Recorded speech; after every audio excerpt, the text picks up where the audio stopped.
Good afternoon. Thank you for taking time from your busy schedules to join us for this webinar, Secondary Traumatic Stress, Impact on Providers, Patients, and Families.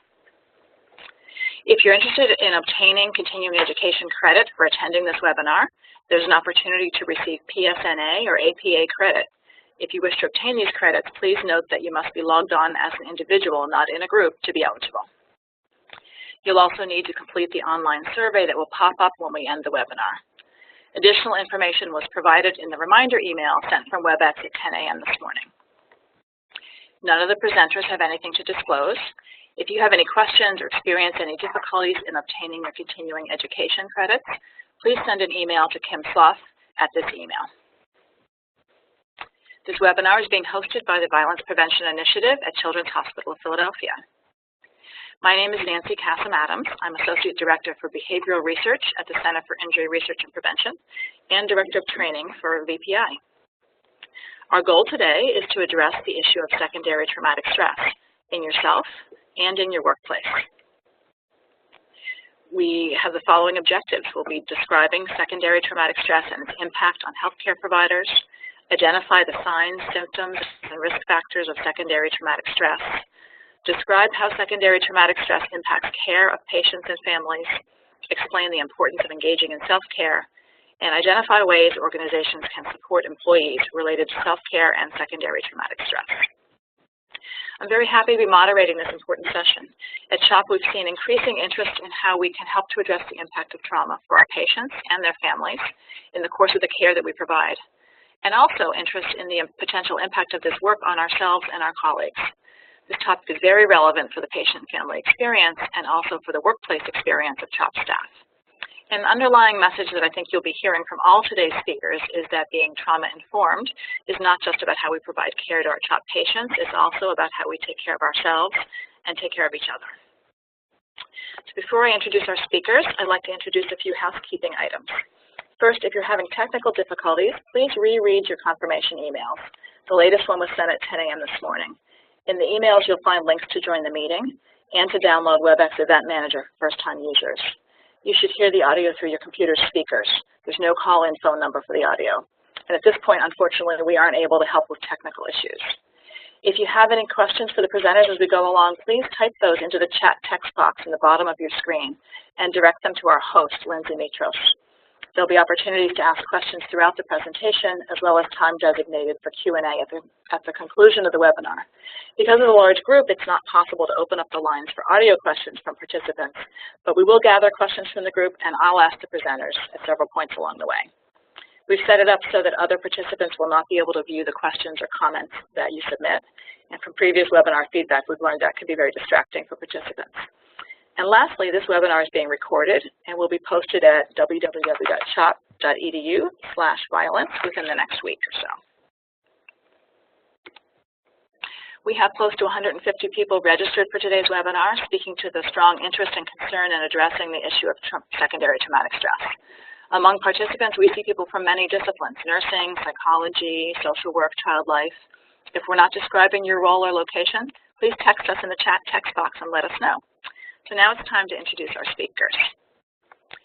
We have Laura Vega, who's a Violence Prevention Supervisor for the VPI's Violence Intervention Program. Carol Murray, Training Manager at the Center for Injury Research and Prevention and a lead trainer in VPI's Trauma-Informed Training Program. Kristen Kohser, Program Manager at the Center for Injury Research and Prevention and a lead trainer in VPI's Trauma-Informed Training Program. And I'll now turn the mic over to Carol to introduce us to the issue of secondary traumatic stress.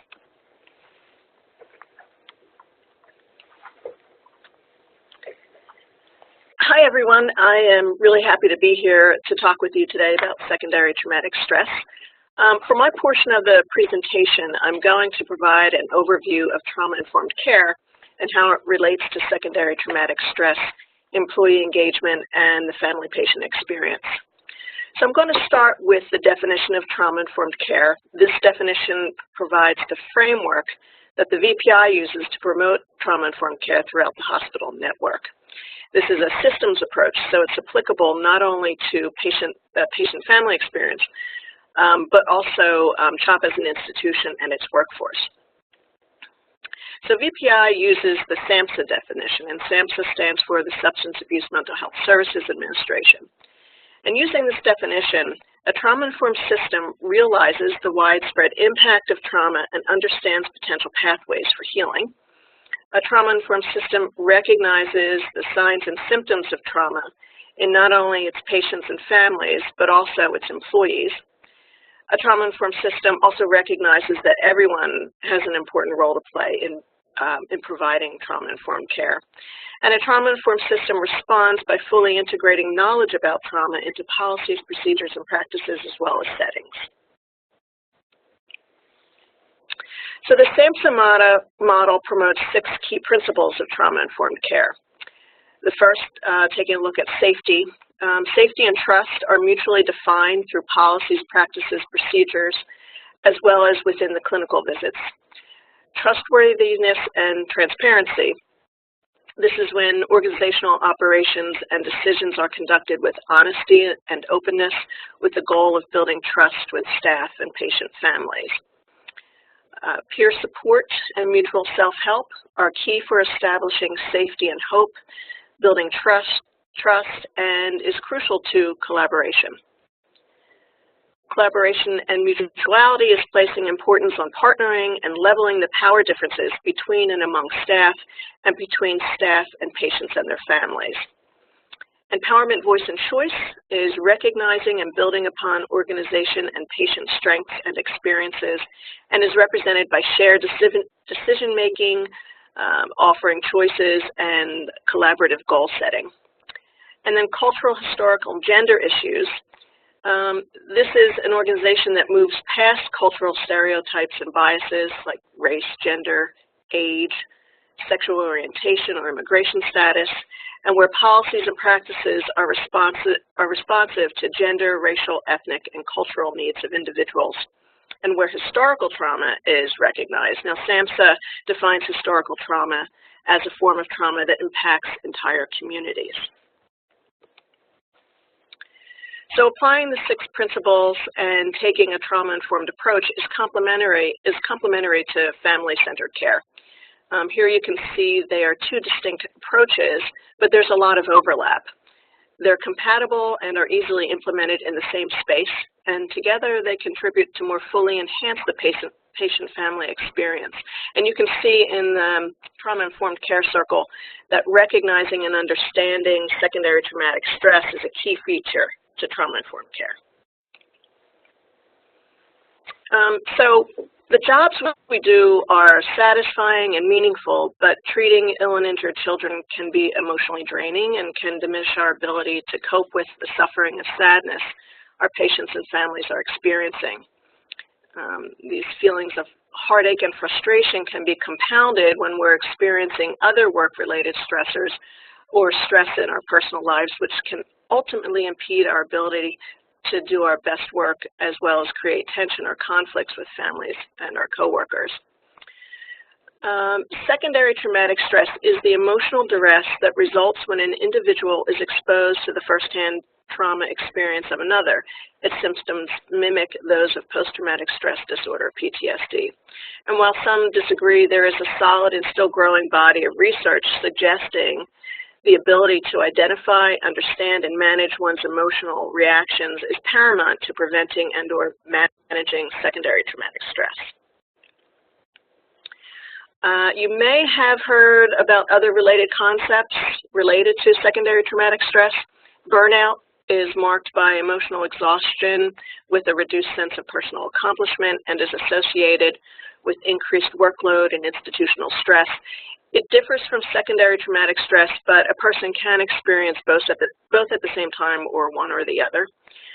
Compassion fatigue is another way of referring to secondary traumatic stress, and it's used interchangeably with the term secondary traumatic stress. And compassion satisfaction relates to the positive feelings that a person derives from their work and positive relationships with coworkers. It's the feeling or the conviction that one's work is making a positive contributions to patients and or society in general. So working in a trauma-informed way enhances employee engagement which ultimately contributes to the patient-family experience. So let's take a look at a few of these factors, starting with the top. Addressing secondary traumatic stress sustains connection and commitment to our work. It's important to recognize that STS is a job hazard for people working with ill and injured children and their families. You know, our jobs require us to be empathically interact with people who are experiencing enormous distress on a daily basis. And while empathy provides protective factors, it also opens us up to the possibility of secondary traumatic stress. This in turn can affect our connection and commitment to our work, negatively impacting job satisfaction and the worth we derive from our work. So an institution that partners with its employees to effectively deal with secondary traumatic stress sustains our connections and commitment to our work. Moving down to the right, addressing secondary traumatic stress promotes communication and support. Systems that establish strategies that support self-care help to protect employees from potentially harmful aspects of the work. Departments, units, teams that effectively address STS encourage managers to promote communication and support among teams and with their team members. This is one of the employee engagement goals taught by the CHOP Manager Effectiveness Series offered through the Leadership Institute. So it's a primary goal. And addressing secondary traumatic stress supports employee health and longevity. Institutions have a responsibility to integrate strategies within the work environment to help their employees deal with the potentially harmful aspects of the work that they're required to do. So by committing to the prevention of secondary traumatic stress at all levels contributes to the longevity of their employees, which will better provide continuity to patients and families. And finally, all these factors together ultimately impact the patient-family experience. Building staff awareness about secondary traumatic stress, teaching strategies to decrease symptoms, and decreasing stigma related to experiencing secondary traumatic stress can influence how we engage and interact with patients and families, and thereby directly impact the patient-family experience. So, what we know about secondary traumatic stress is that it's important to understand that everyone can experience STS, which is why we need to be interacting in a trauma-informed way, not only with our patients and families, but also with each other. From a clinical standpoint, clinicians regularly interact with distressed families and conduct and witness painful procedures on a daily basis. But our non-clinical colleagues are also at risk for secondary traumatic stress. So for example, security guards, our security team, have to answer codes and deal with violence at the hospital. Our front desk staff regularly interact with highly distressed families. Research coordinators and folks working on research projects attend study visits with families who are experiencing pain. They sometimes have to make home visits with families in very poor neighborhoods, and reading case histories can expose them to secondary traumatic stress. Environmental service workers, interacting with and coming in contact with patients in the ED or patient floors, come into contact with soiled linens, and these experiences can trigger traumatic stress responses as well. And then administrative staff spend time answering phone calls with distressed parents who are sometimes dealing with serious economic worries related to procedures and hospital stays related to their ill and injured child. So all of us are at risk for secondary traumatic stress, and it's important for those of us who have a clinical role to understand that our non-clinical colleagues are at risk as well. So let's take a look at some of the research. You can see here the rates of burnout and secondary traumatic stress are high among pediatric health providers. Anywhere from 11% to 49% are at risk for or are experiencing some form of burnout or secondary traumatic stress. I'd like to draw your attention to two of the studies. One is at the, take a look at the bottom study, the most recent one by Asha and colleagues. They found that in addition to what's noted on the slide, that women are 2 times more likely to experience burnout compared to their male counterparts, and these differences disappear with severe burnout. Physical activity also appears to be a protective factor, and in addition, the study looked at general psychological distress and found that 30.5% of all participants screened positive for psychological distress. 69% of those with severe burnout screened positive for psychological distress, and 90% of physicians who reported severe burnout have considered leaving their jobs. Now, take a look at the Robbins study at the top of the list. This was conducted by Dr. Paul Robbins. He's a psychologist at CHOP. I'm sure many of you know of him and have worked with him. In 2009, he surveyed a multidisciplinary group of 314 providers here at CHOP, and he found that 39% were at risk for secondary traumatic stress and 21% were at risk for burnout. The study also indicated that years in direct care and the number of years in direct care and greater blurring of caregiver boundaries were predictive of greater burnout and compassion fatigue. So overall, this research shows that STS is a job hazard, and we need to take steps as an organization and individuals to keep ourselves healthy so that we can continue to provide patients and their families the best possible care. So now we'll pause for some questions.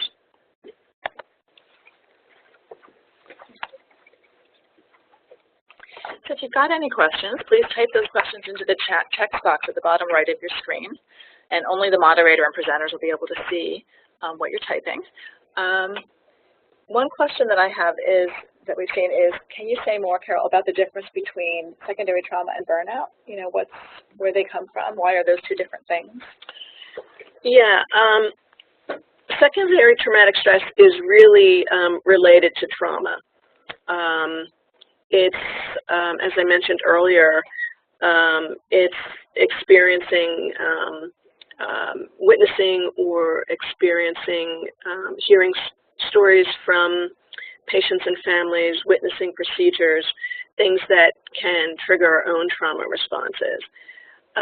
Burnout is more related to stress on the job.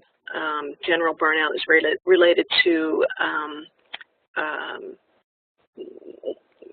just feeling general stress related to the work that you have to do on the job. Having reports that are due, having lots of deadlines, those kinds of things.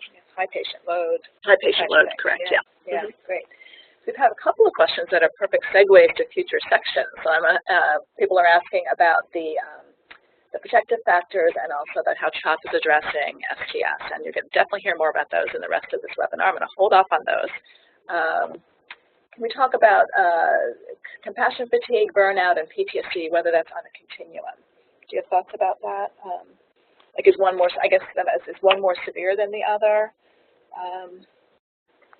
And I guess to my mind, PTSD is a full-blown diagnosis. And so we think of compassion fatigue or secondary trauma as being probably a milder form of that. It's akin to PTSD. Some of the symptoms are the same. You're going to hear more of that in the next presentation. But I think we would put it on a continuum with secondary trauma being less. So burnout is kind of a different thing, as Carol was just explaining. Yeah. We're also hearing, about things people can do, and just hold those thoughts because you're going to hear a lot more about that in the rest of this webinar. Okay, great questions. I think we're going to move on now. So I'm going to turn to Laura to talk more about the symptoms of STS and more about risk and protective factors. Good afternoon, everyone. I'm thankful to be able to present on this very important topic. I'm very passionate about this issue. And so for my portion of the webinar, I will be focusing on the realized component of the trauma-informed care approach and how we can increase our own awareness of signs and symptoms of secondary traumatic stress. So on this slide, there are some potentially traumatic events that unfortunately are far too common in the hospital setting. I want to point out that not everyone who experiences these events will have STS, and that trauma is a subjective experience, which means that people will have individual responses to events based off their own histories, biologies, values, personalities, and support they have. And so another one of my coworkers could witness the same traumatic event, and we could both have very completely different responses. And so I thought I would start this section by sharing a little bit about my own personal experience with secondary traumatic stress. And my goals in sharing this are to try and reduce the stigma associated with having these reactions, and also to increase our own awareness and ability to identify the signs and symptoms. So I work with youth that experience injuries as a result of interpersonal violence, and we provide intensive case management in the community to reduce medical and psychosocial barriers for our families. So at the time of my experience, I was transitioning into a role as a supervisor, but also carrying a very high caseload. In the same week, 3 of my patients that I've established close relationships with were badly re-injured. At the time, I did what I needed to do to make sure that my patients' medical and psychosocial needs were addressed and that they were safe. It was not until much later that I realized that the events of the week took a serious toll on me both physically and emotionally. And so I hope to use some of my own experience through the next couple of slides to illustrate some of the signs and symptoms I experienced, and also to provide some helpful tips. As Carol shared earlier, secondary traumatic stress symptoms can mimic those of post-traumatic stress disorder. And there are 4 common traumatic stress reactions. The first is re-experiencing. This can be presented in nightmares, as intrusive thoughts about patient experiences or something that was difficult or painful that you witnessed at work, or also flashbacks, feeling like those scary events are happening over again. The second is avoidance. Avoidance is very common. Sometimes we try to avoid our feelings, our thoughts, and reactions to events, and sometimes we may even try to avoid getting close with patients and distancing ourselves from our patients. The third, arousal. This is where most of my symptoms fell. I was definitely hyper-aroused. I had increased anxiety. I was easily startled. And even at home, I had a difficult time getting back to baseline and feeling calm. And the fourth is changes in mood. So you could see increases in irritability, anger, or depression. And so if these traumatic stress reactions continue to persist, they can affect our functioning. And so they could affect quality of life and our relationships.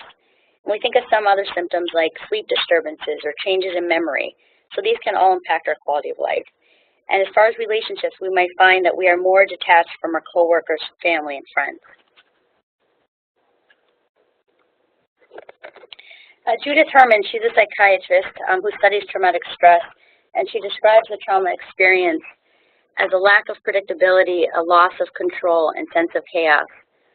And when I first heard this description, I immediately thought about how these terms mimic my own experience. Not just for me, but for everyone working in a healthcare setting. There is often a lack of predictability in what we may face in a given day. I think about a loss of control and a sense of chaos. And sometimes, no matter how skilled we are at our jobs, there are limitations, and we often witness suffering and loss. This can lead to our own feelings of helplessness or of loss of control. We have very challenging jobs, and so it's really important that we understand these symptoms as a reflection of the work that we do and not as a reflection of us as providers. This webinar focuses on secondary traumatic stress in the context of a systems issue and not an individual problem. Next, I would like to talk about the impact of trauma and stress on our bodies. And our bodies are designed to be able to adapt and respond to great amounts of stress. We experience a stressor, and there's a physiological response in our bodies to help us cope with a potential threat. Shortly after, our bodies are able to return to baseline. However, if we continue under high rates of stress and our coping mechanisms become overwhelmed, it becomes more difficult for our bodies to return to baseline. And this can lead to having physical manifestations. This is why it's really important that we are able to identify these signs and symptoms early and to implement strategies to reduce our stress levels.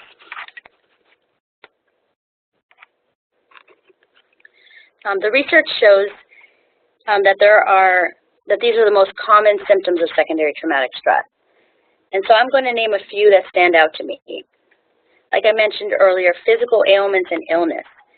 Sometimes we don't realize and I know that I didn't realize when it was happening to me, the link between secondary traumatic stress and physical illness.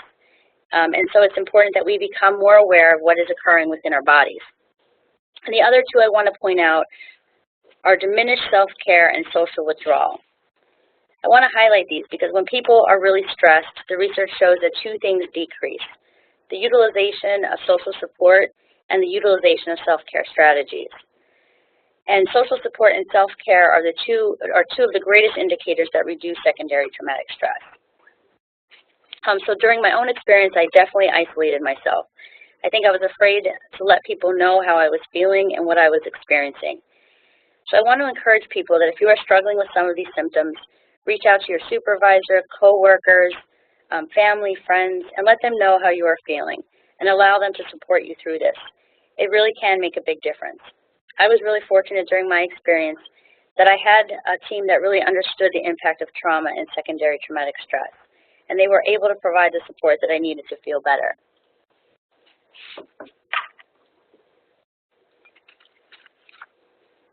Okay, so there are also many moderating factors that reduce the impact of stress on illness. The first is social support. And social support really has been shown to show an increase in immune functioning. Having an optimistic style also leads to more effective coping with stress, while pessimistic styles have been shown to be related to passive coping and poor health practices. Conscientiousness also appears to be related to increased longevity, possibly because conscientiousness leads to better health habits. And last, physiological factors such as cardiovascular reactivity plays a role in how significant the impact of stress is on an individual.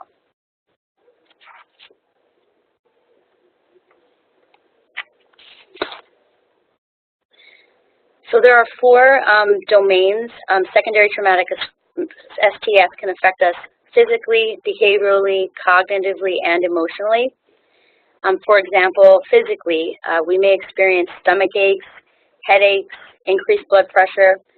Behaviorally, we may drink more alcohol, eat more, or lack motivation to exercise.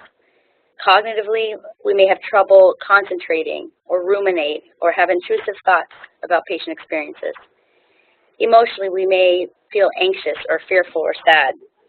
I think a great tip is really to pay attention to all four of these domains. Stress can manifest itself in so many different ways, so we need to be able to increase our awareness of our body and our reactions. And the sooner we are able to identify these symptoms, the better outcomes we will have.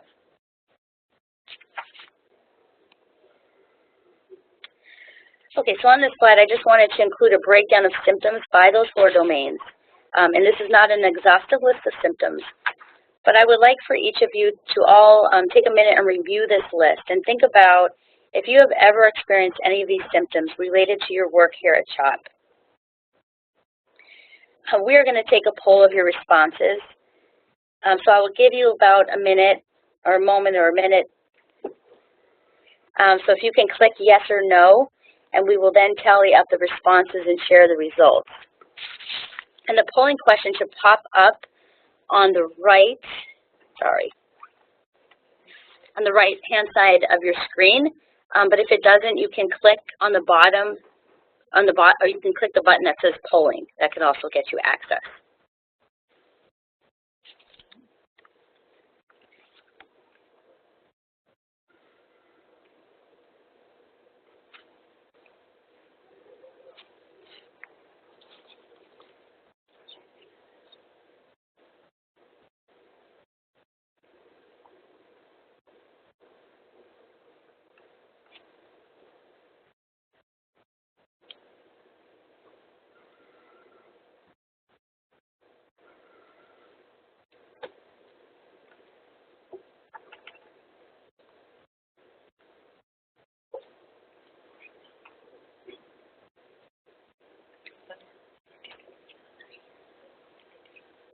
Oh, okay, thank you so much. We're just going to tally up these scores, and it looks like 97% have experienced some of these symptoms. So thank you so much for completing the poll and for your honesty and vulnerability in sharing that.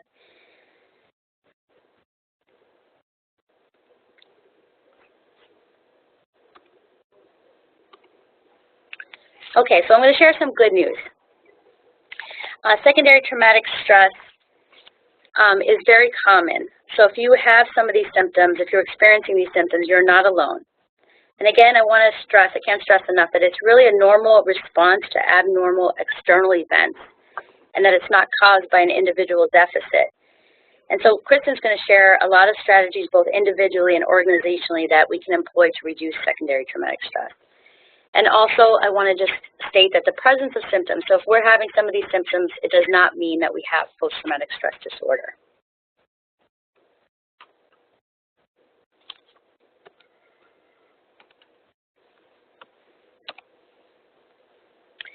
Okay, so some of you who are maybe not sure if you have some of these symptoms, the professional quality of life is a great assessment tool. It's a 30-item self-report measure of the positive and negative aspects of caring. So it measures both compassion satisfaction and compassion fatigue. And I think Carol stated earlier about compassion satisfaction. And if our compassion satisfaction is high, it reduces the risk for secondary traumatic stress. And compassion fatigue is broken into 2 subscales on the professional quality of life, which are burnout and secondary traumatic stress. And so the other thing I would like to introduce, there is this really, on the slide, there's a picture of this great app. It's free, and it's called the Provider Resilience app. I would encourage everyone to get it. It includes the professional quality of life scale, but it also has great reminders and self-care strategies. On my team, all my staff have this app, and we do this together every 3 months. I think it's a great way just to monitor how we're doing individually. Next, I would like to review some of the risk factors for STS. And this is just meant to be a reflective tool and not to insinuate that if you have some of these qualities that you have STS. Risk factors can help us identify some of the characteristics that may increase risk. So I'm just going to highlight a few. Highly empathic type of work we do. So I think the type of work is really important because it affects how much trauma exposure we have. So depending on that, it could either increase or decrease our risk. Unresolved personal trauma. This is really important because sometimes we don't realize that painful or traumatic experiences we have gone through in our lives can resurface when we are faced with similar patient experiences. So it's really important that if we have unresolved personal trauma, that we work on addressing those issues so that we can strive to be at our best both personally and professionally. And then 3 more that are interesting: heavy caseloads, socially or professionally isolated, and inadequate training. There are 3 risk factors that are organizational in nature and things that can be addressed within the organization to decrease our risk. Again, I think Kristen's going to take a much deeper dive into those very shortly.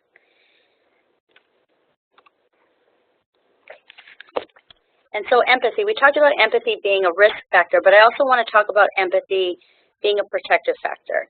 The human connection is so important in our work. We would not be effective without our ability to understand how other people may feel in their circumstances. But in order to have empathy, we need to be present with another person, and in the process, we open ourselves up to the potential of experiencing some of their pain. It is also a protective factor because we also are able to absorb the positive effects of connecting and being in a trusting relationship with patients.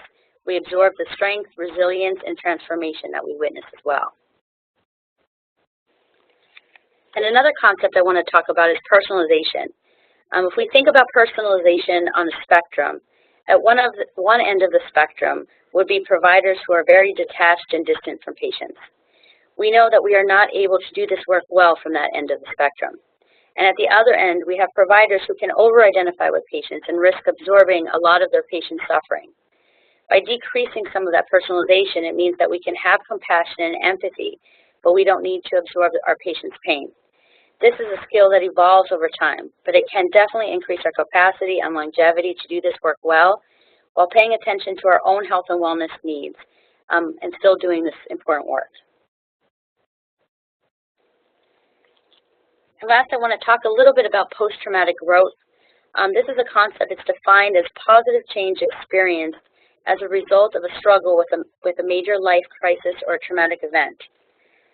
This does not take away for how difficult it is to bear witness to the painful experiences in our work, but it is to provide another side of the trauma that can that can occur for our patients, our families, and for ourselves as well. Richard Tedeschi and Lawrence Calhoun studied more than 600 trauma survivors, and the majority they interviewed, they reported that their lives had changed for the better. They had much greater inner strength than they ever thought.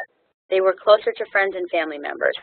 Life had more meaning, and they were reorienting their lives towards more fulfilling goals. I would like to end this section with a quote by Jim Rendon. Growth begins with healing from trauma.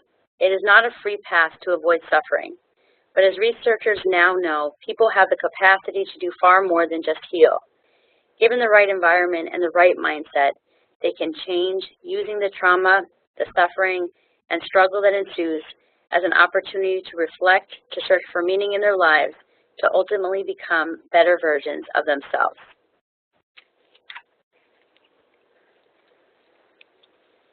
Thanks so much, Laura. Really helpful. This is another time where we're going to pause for some questions. If you do have questions, please type those in the chat text box at the bottom right of your screen. And here's a question. Can you talk about how, if someone is worried about a coworker who seems to be experiencing this, how can they bring it up without being intrusive? Do you have thoughts about that? Or how they can just begin to address it if you see this in someone else? Yeah, I think this is something that we hope we can take away from today's presentation, that just like Nancy stated, we have a duty to take care of our patients, ourselves, but also each other. And this work is so difficult that if we do see these symptoms or signs in somebody else, I would definitely approach them in a very non-judgmental way, and just trying to be a resource or support to that person. And encourage them also, to reach out to more people. I think we also said that social support is so important to mitigate the effects of this. That's great. We have a question about the name of the app again, and someone couldn't find it in the Google Play Store. So it's called the Provider Resilience app, right? And do you know where people can find it? Yes, I think it's in the App Store. For iPhone? Yeah, iPhone App Store. I don't know for Android. I could find out for you, and we could send that information after the presentation. Great.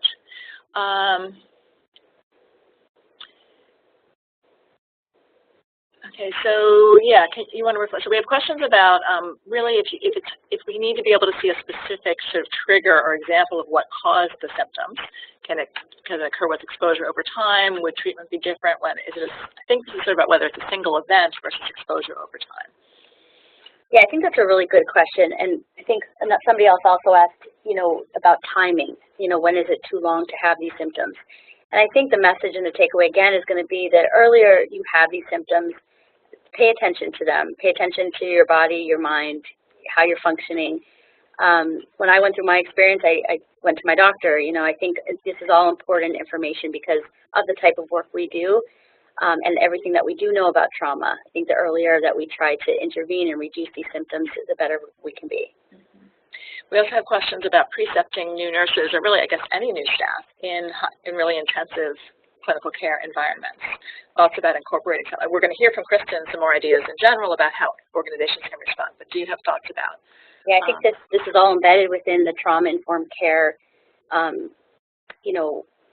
approach, and I think I can't speak enough about how important understanding the impact of trauma, not just for our patients, but for staff and each other is. So I think, having that training and education is really great to, and it helps protect staff, and especially new staff who are going to be having a lot more exposure. Do you think it would be appropriate, like you talked about using that app with your team, could that be appropriate for other teams to use? And how do you set that up so it's so that balancing between privacy and social support?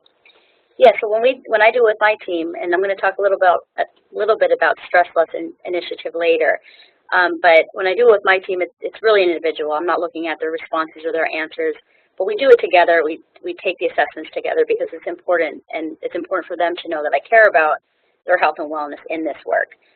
So it's not something where I'm invading their privacy of what their scores are, but it's just to say that this is really important individually for everyone. That's great.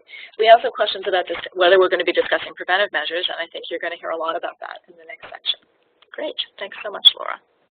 Okay. Now, Kristen's going to talk with us about what can be done at both an organizational level to support employees and how we can practice self-care at the individual level.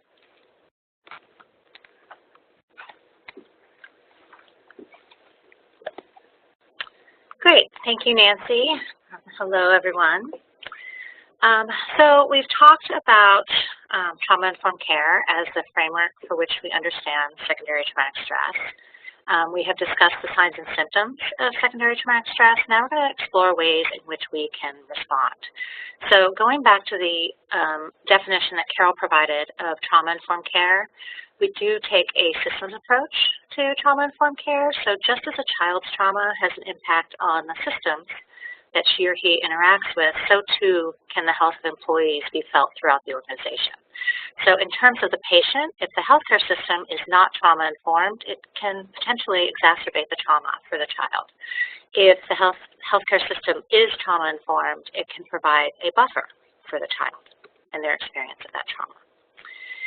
And we can say the same with organizational support for self-care. So if the healthcare system is not in tune with how its employees are doing and not supportive of their self-care, that can exacerbate the impact on employees, as well as the overall health of the organization, and vice versa. If the healthcare system is in tune with the impact of STS on its employees, it can buffer that impact for the employees as well as the organization. I want to quote a workbook that I'm going to be bringing up at a few points during this presentation, and we'll provide the link to it in the resource section. But it's called What About You? A Workbook for Those Who Work with Others. It was developed by the National Center on Family Homelessness, and the National Center on Family Homelessness is a trauma-informed organization. And this quote, I think, really pulls all this, the systems approach together quite nicely. So self-care within an organization is the responsibility of both the individual, team members, and supervisors, and the leadership of the organization itself. Employees can work to manage their own stress levels by engaging in personal self-care activities, and organizations can play a key role in supporting employees in their efforts to balance their lives and keep their stress levels manageable. As employees become increasingly overwhelmed and burnt out, the organization itself becomes ineffective and unhealthy. Unhealthy organizations can often breed further frustration, hopelessness, and lack of commitment among employees.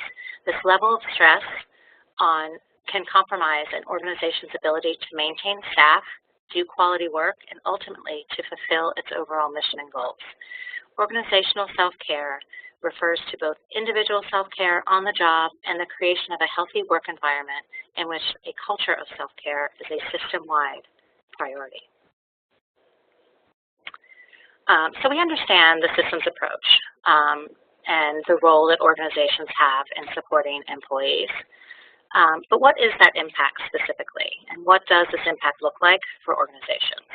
The negative impact of STS or burnout or compassion fatigue on an organization can include decreased productivity, higher number of sick days, higher levels of burnout, higher levels of staff turnover, and in turn, that can have a negative impact on the culture of the organization, leading to increased patient harm and decreased care quality. So again, connecting the health of the employee, secondary traumatic stress or burnout, to employee engagement as well as ultimately patient care. There's a couple of studies that are good to review. This first study found that there are higher rates of reported suboptimal patient care among healthcare providers with burnout versus those without. So 51% of healthcare providers that reported burnout also reported suboptimal patient care, compared to 21% of healthcare providers without burnout. The second study was a survey of physicians and patients and found that higher healthcare satisfaction among patients and families was associated with higher job satisfaction rates of physicians. So again, research that kind of supports that connection between secondary traumatic stress, employee engagement, and patient care. And so what's the organizational awareness around secondary traumatic stress as a problem? This is a recent study that was published in 2016. It surveyed chief nursing officers at 49 pediatric hospitals And small hospitals were more likely to rate emotional distress as a large to very large problem versus large hospitals. And large hospitals were more likely to feel that their hospitals had adequate resources to support emotional stress than versus small hospitals.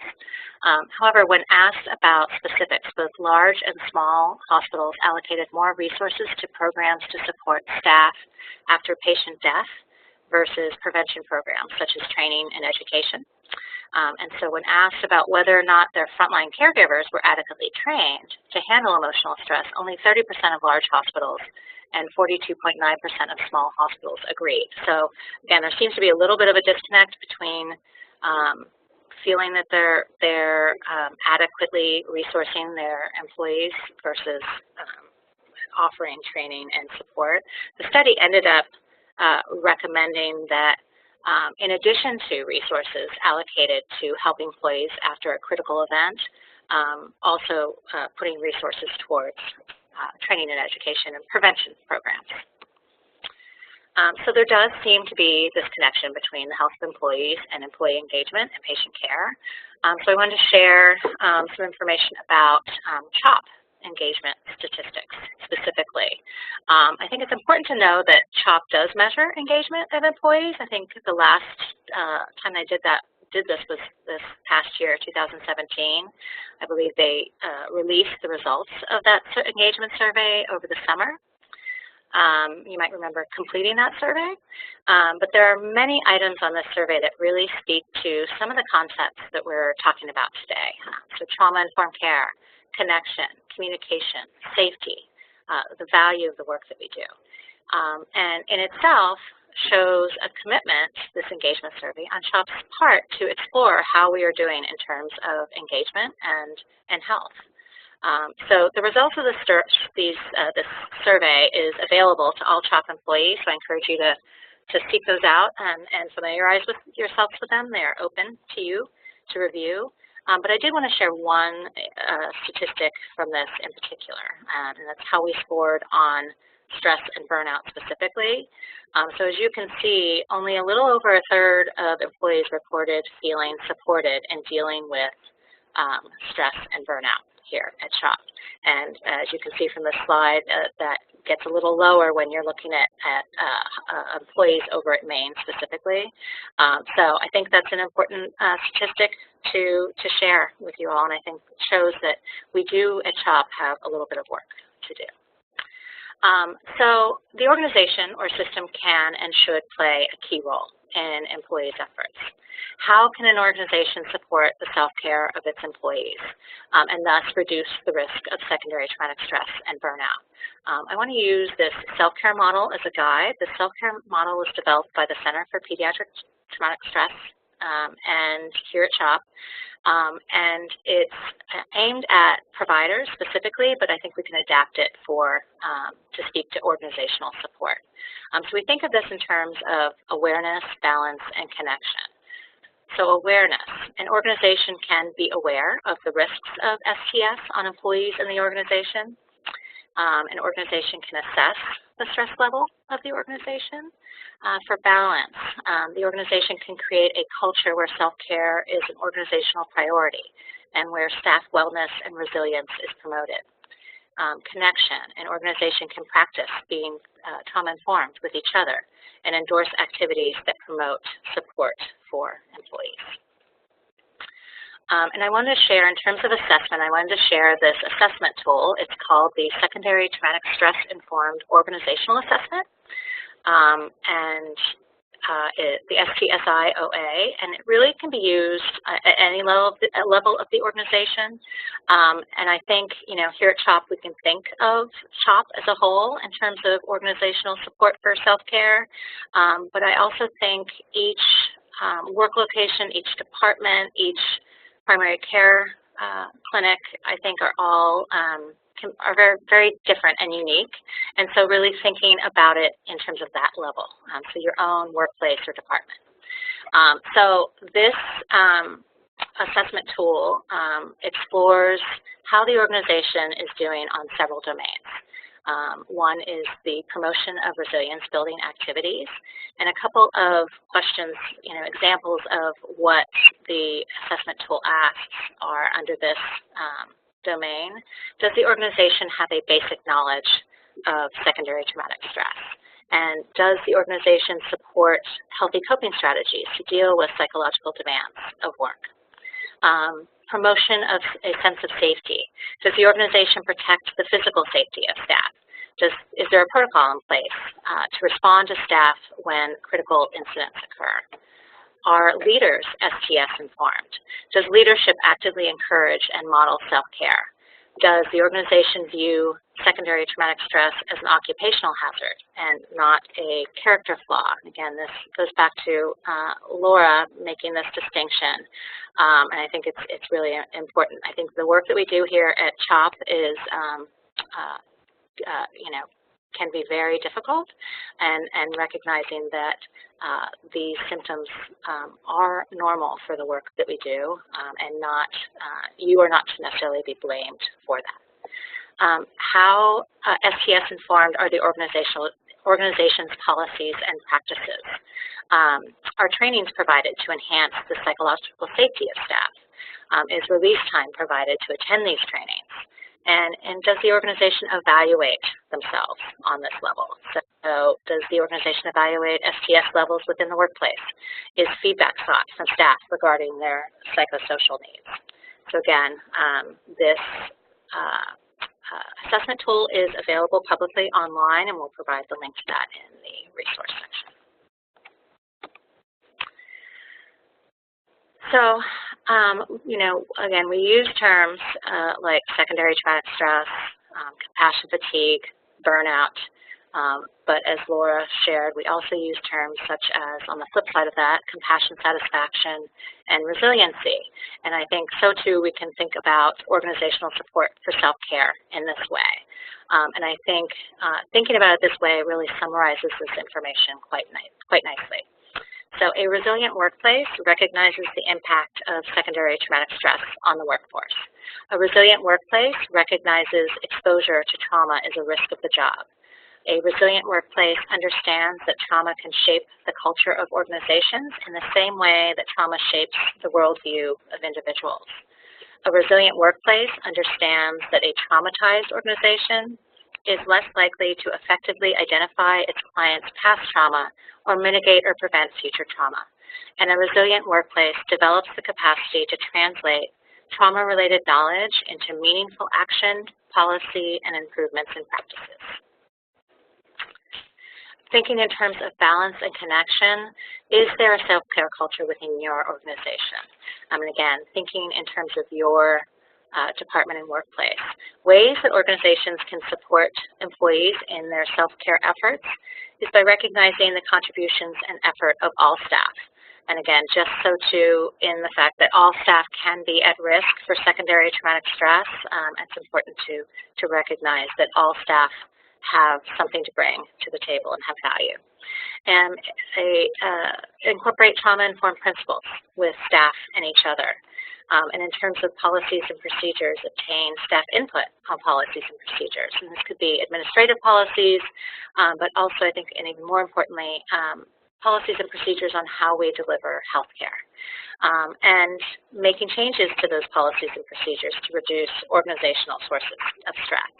And then recognizing that staff have their own trauma histories. And I think that doesn't mean we necessarily have to know what those trauma histories are. We don't need to invade people's privacy, but operating from that lens, and again, that trauma-informed lens.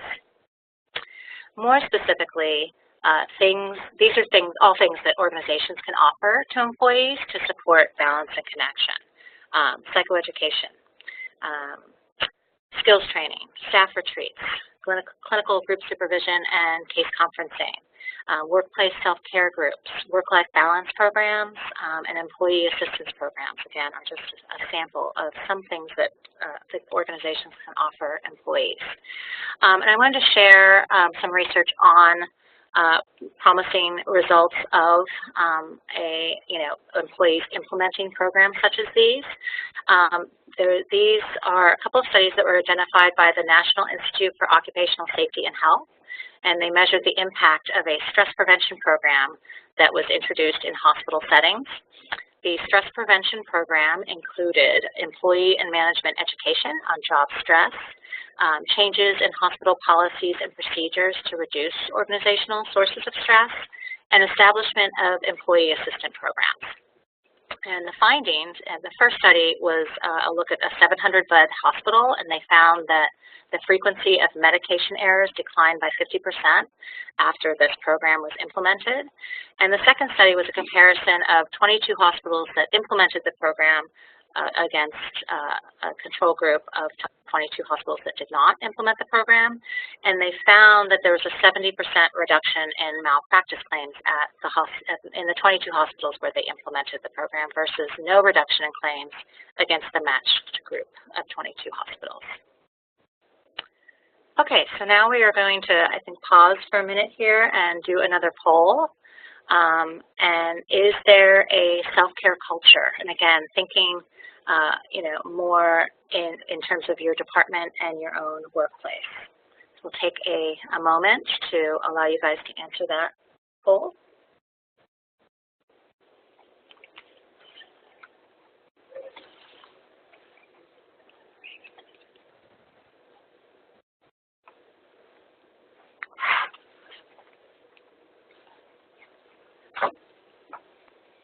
Okay, the answers are coming in. You've got a few more seconds. 20 seconds more to answer.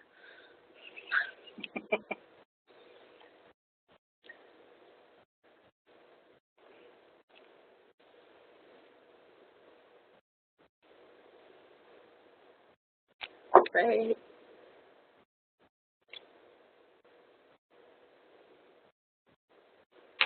Cool.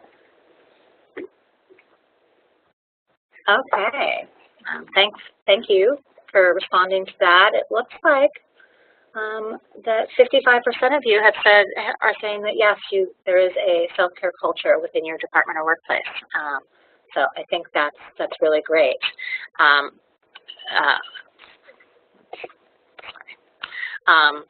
But again, thinking about. Sorry, one second.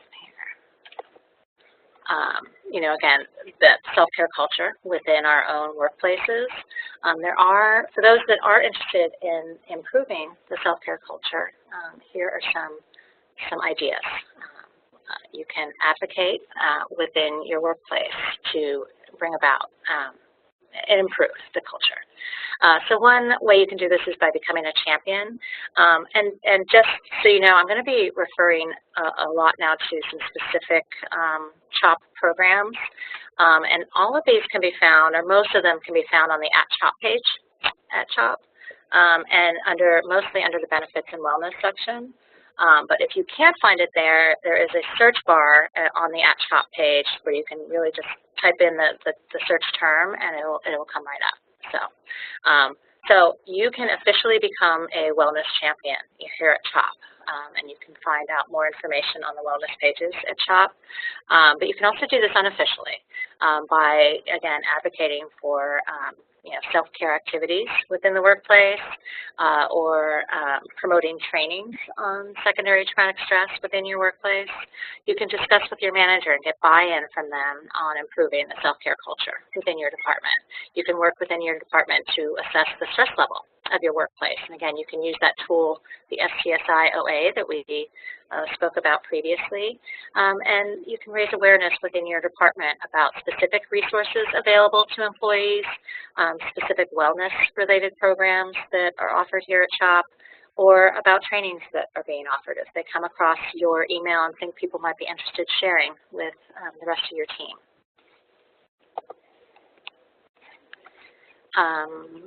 Okay, we're going to pause for some questions.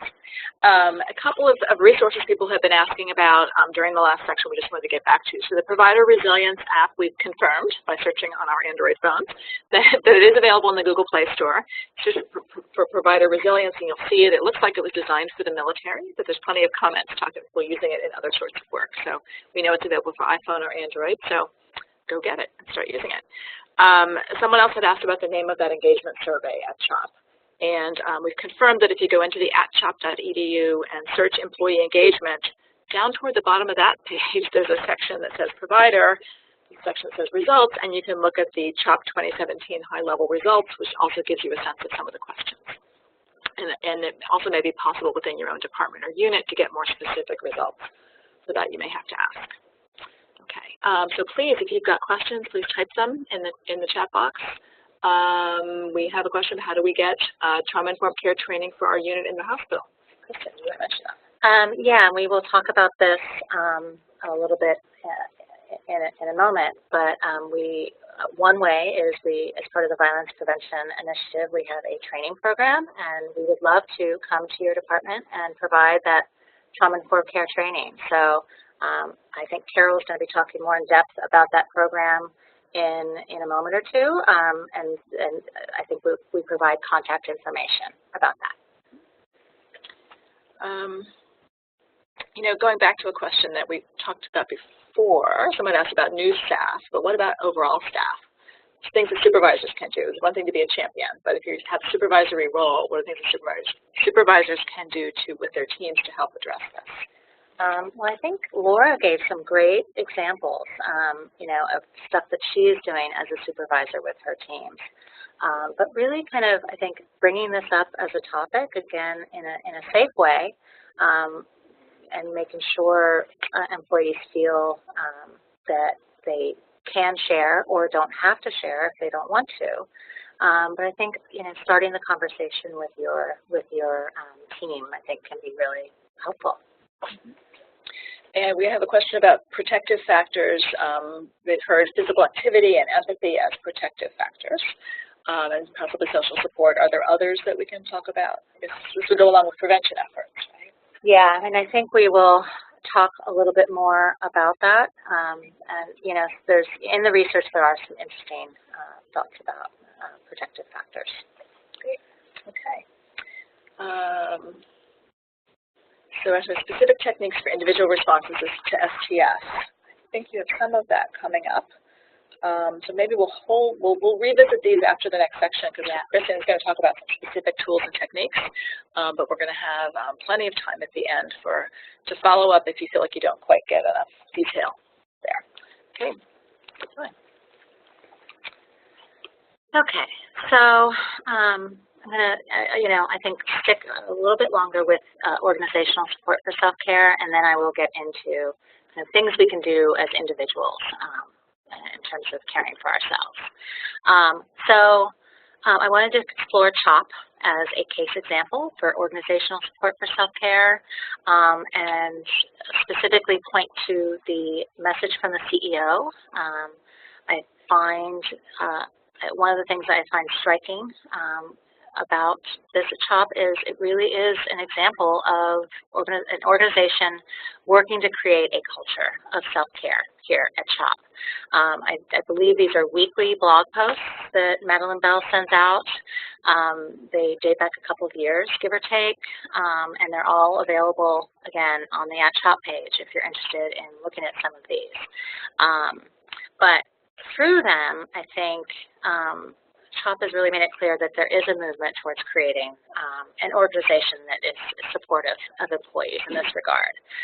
Messages that have been included in some of these posts, and not only once, but returned to twice, maybe 3 times. Celebrating our diversity as an organization. Gratitude and recognition for the work that we do as employees. Connecting with each other. Celebrating our mission with children and healthcare-focused calls to action and how each of us can play a role in advocating for children. Messages of empowerment and mentoring. Respect, the importance of respecting each other as well as our opinions. And safety, the importance of creating a safe space not only for us as employees but also our patients and families. And self-care, clear messaging on the importance of taking care of ourselves so that we take good care of our patients and families. And here's a couple of messages that I pulled out. I'm going to talk about one, and specifically, it's really about self-care. It's entitled "Taking Care of Yourself," and it was a more recent one this past September. In it, Madeline Bell references recent research from Aetna, where they began offering yoga and mindfulness classes to their employees. And they found that for staff who took these classes, they reported they were less stressed and they slept better and more productive. But also within this message, there was a statement clearly saying that supporting employees' health and wellness was extremely important at CHOP. Brought up the topic of burnout and stress among employees specifically here at CHOP, and provided information about specific programs available to CHOP employees. So again, just one example of what I think is an example of an organization really trying to improve their support for employees. I wanted to also highlight some real specific CHOP resources for our employees. And again, you can find all of these on the @CHOP page, but Red Brick Health is offered to all employees. They offer health coaching, exercise tracking. You can participate in activities to improve your physical as well as emotional health. You can earn money as part of the gift card incentive program. The Employee Assistance Program, I think, is important to know about, especially if you are concerned about some of the symptoms you're having, or your levels of secondary traumatic stress or burnout.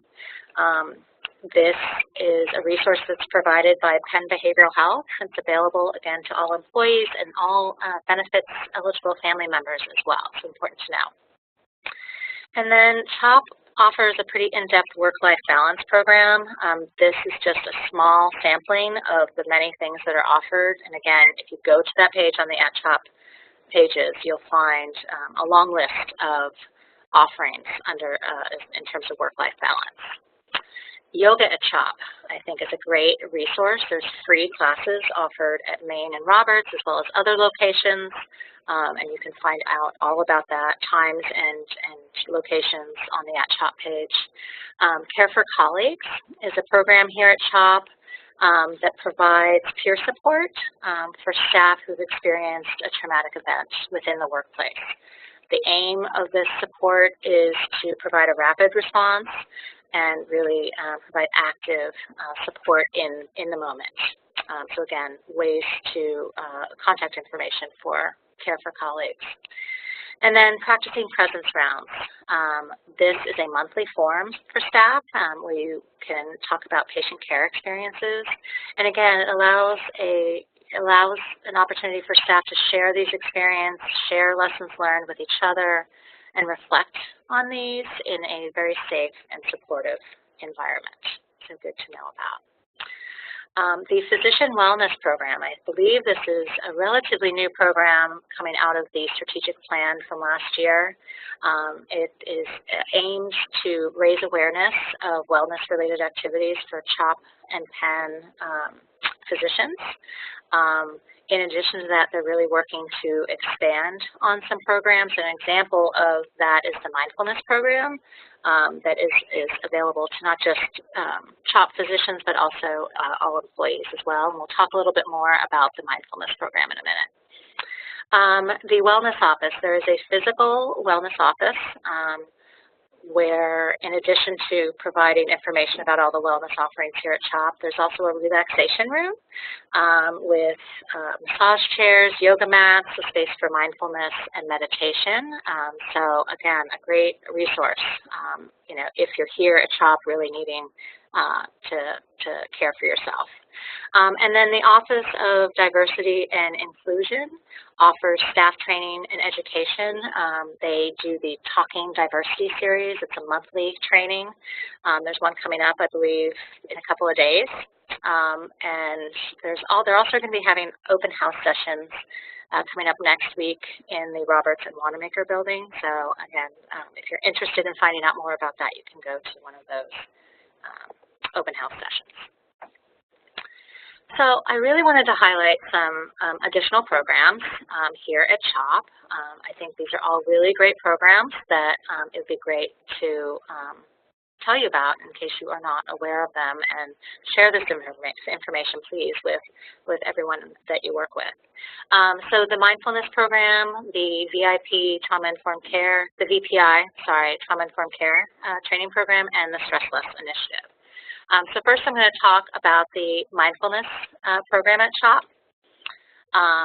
There are many ways to become involved with the mindfulness program. They have mindfulness sessions in person on Mondays, and you can call in via teleconference on Fridays. And again, these are open to all employees. And there's also, I was not aware of this, but Redbird health coaches are also trained in mindfulness practices, and can incorporate those in your coaching sessions with the coaches. And then in addition, CHOP has partnered with the PEN program for mindfulness to offer an 8-week mindfulness course specifically geared to healthcare professionals. It's called the Healing the Heart and Mind. There's a session coming up that's going to start on February 1st, and I believe I saw an email saying that registration was still open, and I think the deadline is January 25th.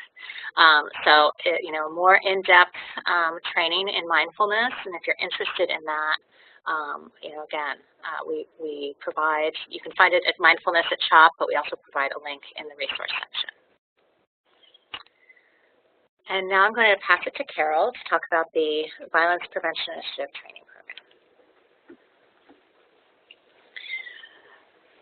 Yes, so Kristen and I have been providing trauma-informed care seminars and workshops throughout the CHOP network for the past several years. We've made the presentations to a lot of teams throughout the hospital, to about 1,300, more than 1,300 employees at this point. Right now, through VPI, we currently offer 3 seminars, and we have 1 in development. Our standard seminars are 1 hour in length. They're free of charge and can be customized to your team's needs and schedule. And they're applicable to clinical and non-clinical staff. We can customize them in any way that you need. We can take a deeper dive into any of the topics that are addressed in each of the seminars, but we can really be creative in the way that we work with you. So right now our offerings include an introduction to the delivery of trauma-informed care in medical settings, and this lays the foundation and establishes the framework for practicing trauma-informed care here at the hospital. Secondary traumatic stress and self-care is newly developed training based on aspects of this webinar, and that's available now. Implementing trauma-informed care teaches the actual practice of trauma-informed care, and it's currently in development and should be available soon within the next couple months or so. One kind word is a trauma-informed approach that encourages individuals to step in when observing a harsh interaction between a young child and a caregiver.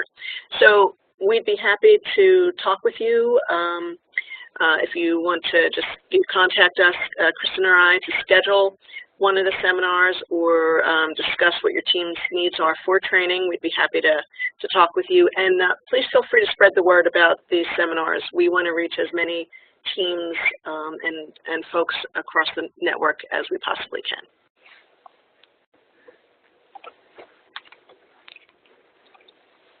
Okay, now I'm going to pass it to Laura to talk about the Stress Less initiative.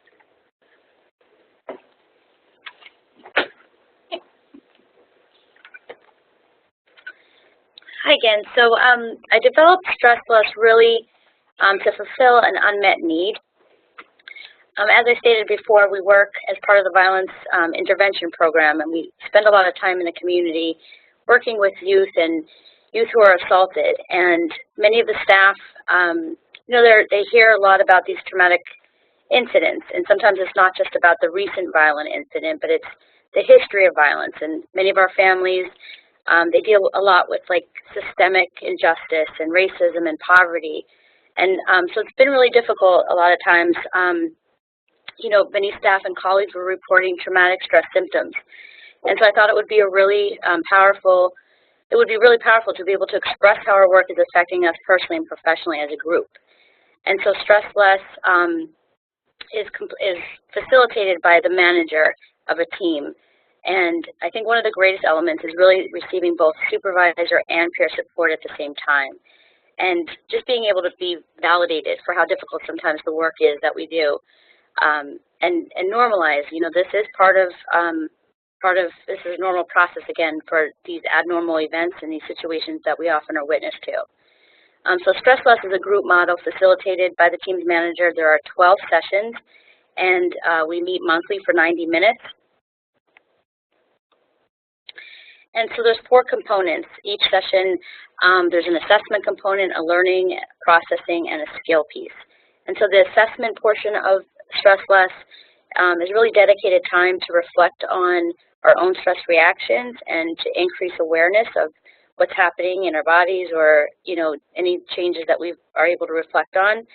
The second component is a learning component, and this is really like the manager introduces a professional development strategy, and that's really to different skills or things that we can do to increase capacity and longevity in this work. The third component, which I think is really powerful, is really this structured space to share specific patient situations or events that are difficult or challenging, as well as to share like the everyday victories we witness. I think sometimes, this is really heavy on all the negative aspects of our jobs, but there really are incredible things that happen every day. And I think we need to make space to talk about all of those wonderful things as well. Until we have time, sometimes, there's little victories that we see, and we need to be able to reflect on those.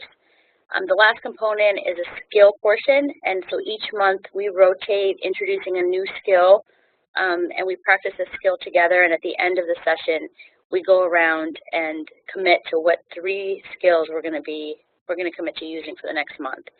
And this is really to give people an opportunity to try skills that they may not have tried otherwise, and then also realizing everyone's individual, so things work for different people. And so whatever's been working for them, we want to continue to support and encourage that. And so the Stress Less Initiative, on my team, we've been using this since 2015. And so far, we really have seen a decrease in symptoms. Some other things that we've been able to see, it's really increased like our morale and our support for each other. It increased both supervisor and peer support around staff health and wellness, not just around health and wellness, but also concrete jobs-related support. So if we know someone on the team was really struggling, based off of a situation or a traumatic event they just experienced, I'm able to see their coworkers step in and help them. Or maybe as me as their manager, I'm not going to assign a different case. So there's definitely concrete things that we can do organizationally to reduce this. It helped increase professional development and, again, increase awareness, which I think is which is really key. We need to be able to have the time and the space to reflect on what's happening internally for ourselves. And so I'm going to hand this back off to Kristen, who's going to go into more depth about individual self-care strategies that are going to be really helpful to all of you. Okay, thanks, Laura. We've talked a lot about organizations and its role in supporting employees, but we as individuals and employees have a role to play as well in our own care. So I want to return to the self-care model, the ABCs of provider self-care.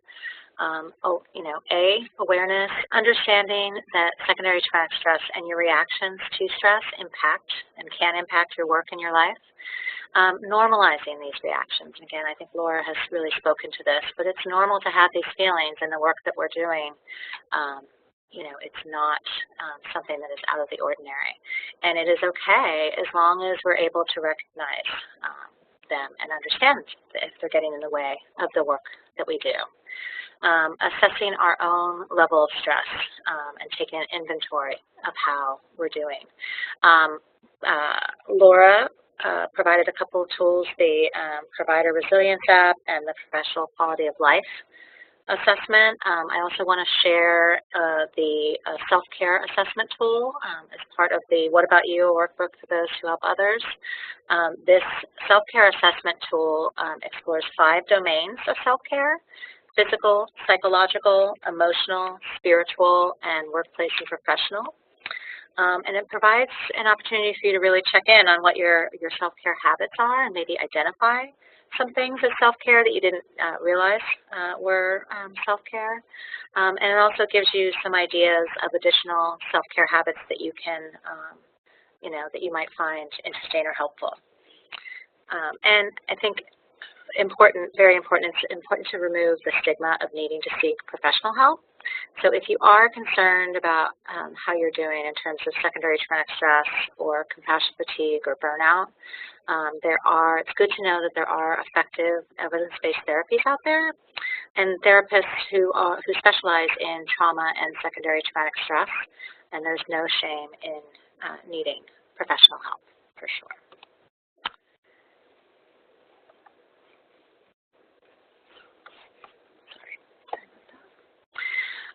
And balance, diversify tasks, take breaks during the day, develop the ability to say no and set boundaries. I think it's very important. That could be within the workplace and with patients, and also, in terms of CHOP as well.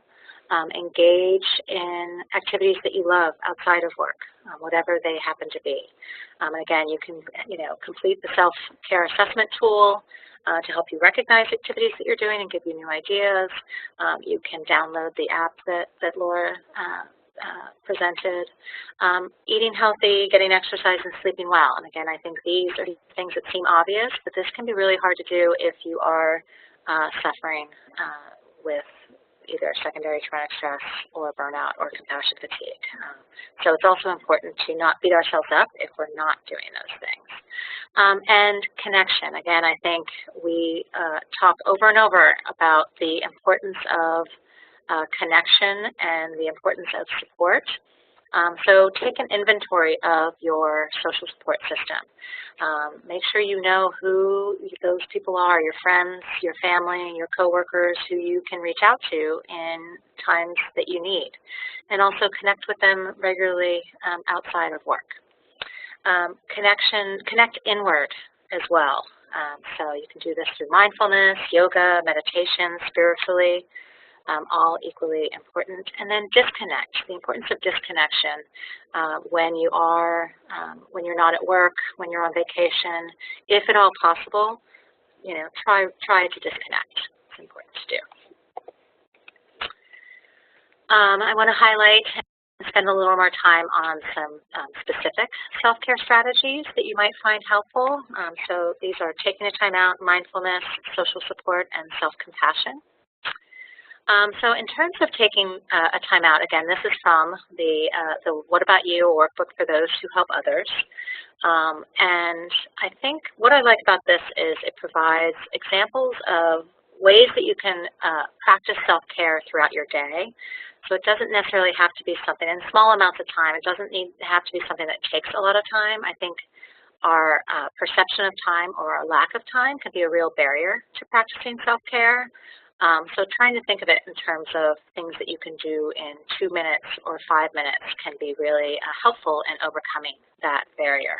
So some things you can do in short amounts of time: breathing, stretching, chatting with a coworker, getting up and grabbing a cup of coffee. These are all examples of things that you can do in the moment to take a break and recharge your battery.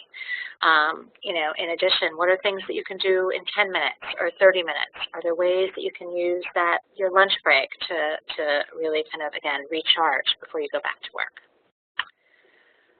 And again, I want to talk a little bit more about mindfulness. And first want to thank the CHOP Mindfulness Collaborative for allowing us to share these slides with you. I'm really excited that there is a CHOP Mindfulness Collaborative. It's very exciting. And I think there's lots of ways, and I think they're developing as we speak, lots of ways to really get involved in terms of and learn more about mindfulness.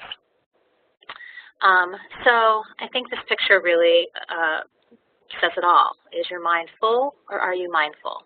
I think being mindful is the act of drawing your awareness to the present moment and connecting with the present moment. And in doing so, you're able to kind of relieve your mind of all of that clutter.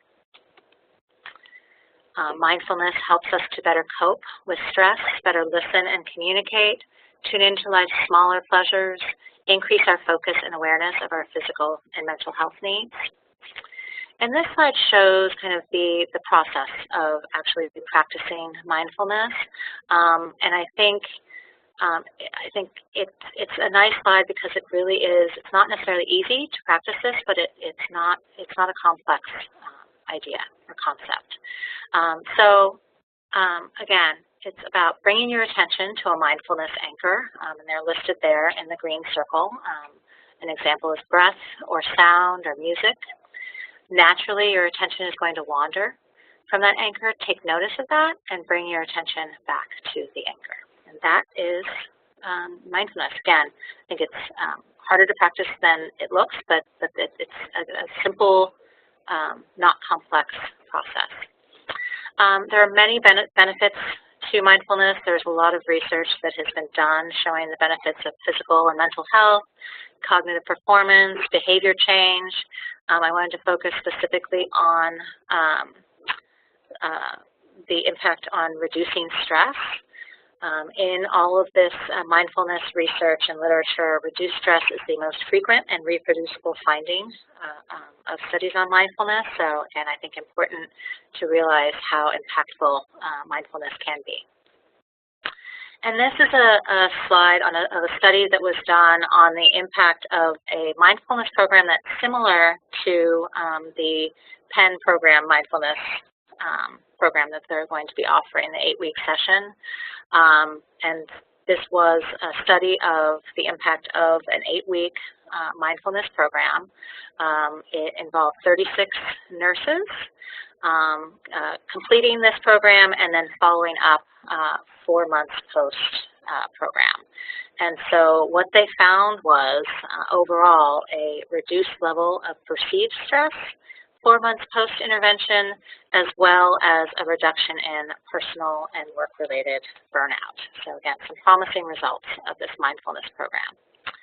And just to quickly touch on social support, again, I think it's something that we emphasize the importance of, but I just want to kind of share some research that backs this up. So research shows that social and emotional support can be protective of health. High quality or quantity of social networks has a decreased risk of mortality, and social isolation was identified as a risk factor for all-cause mortality. And in addition, emotional support has been shown to be a protective factor for dealing with difficulties, and the average stress level for those with emotional support was lower compared to those without support. So again, just some research that supports the importance of social support. Wanted to share the idea of self-compassion with you as well. This was something that has been developed by Kristen Kohser, who is a psychologist. And one of the things I like about self-compassion is it's, again, that idea that you can do this throughout your day. It's not something that you necessarily have to do in addition to your workday. It's kind of a way of kind of altering how you are doing your work. And so what is self-compassion? It entails giving ourselves the same kindness and care that we'd give a good friend. The idea that, the golden rule, treating others as you would like to be treated, treat yourself the way you're treating others. There are 3 components to self-compassion: self-kindness, treating yourself with care and understanding; common humanity, seeing your own experiences as part of a larger human experience, and recognizing our own imperfections as well as life's imperfections; and mindfulness, acknowledging and accepting non-judgmentally your emotions. Self-compassion can lead to increased resilience, greater motivation, less burnout and caregiver fatigue.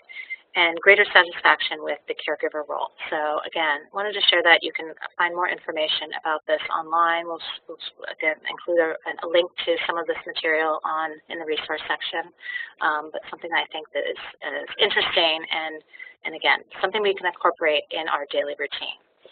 And then I just wanted to briefly touch on ideas such as gratitude and happiness and resilience and kindness.